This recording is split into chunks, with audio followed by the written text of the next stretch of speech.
Vous devez comprendre qu'en tant qu'orateur, que dans votre public, il y a plusieurs types d'intelligence qui siègent. Vous devrez retenir que chaque personne a sa capacité, a sa manière, a sa façon de retenir les choses. Vous devrez aussi comprendre que l'élément le plus fondamental, l'élément central de votre prise de parole en public, ce n'est pas seulement de parler, c'est de faire en sorte que ces personnes qui vous entendent réellement, vous comprennent et retiennent quelque chose de ce que vous dites. Une belle prestation ne se résume pas au fait qu'une seule personne dans tout votre public ait retenu ce que vous avez dit et que chaque personne dans votre public, de façon disproportionnée, reparte avec un élément.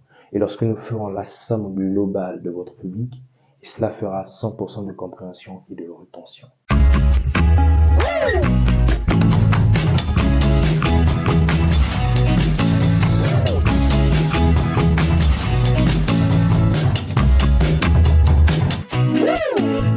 Je suis Isaac Abialo, je développe chaque jour avec vous des pensées, des réflexions dans le leadership, dans l'art oratoire, dans l'entrepreneuriat, mais aussi dans les TIC. Donc si c'est pour votre première de suivre mes vidéos, n'hésitez pas à vous abonner, à liker cette vidéo, mais surtout à le partager à celui qui en aura fortement besoin. Une bonne prestation et une bonne prise de parole en public sont fondamentales, mais elles se résument par votre capacité à bien transmettre votre message, par votre capacité à faire en sorte que chaque membre de votre public puisse se retrouver dans ce que vous dites, mais surtout puisse retenir ce que vous dites. Et donc, il est important d'associer ce que vous dites aux différentes intelligences disposées dans votre auditoire. À cet effet, combien de types d'intelligence peut-on avoir dans notre public que tout un chacun dispose? En premier lieu, nous avons l'intelligence logique.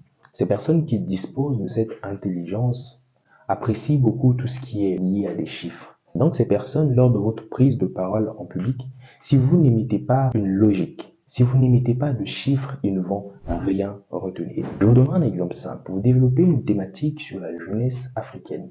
Et lors de votre prise de parole en public, vous dites, saviez-vous que 72% de la jeunesse mondiale se joue ici en Afrique? Et donc, cette personne qui dispose d'une intelligence logique va retenir cela. Ce sont des personnes qui retiennent généralement des chiffres.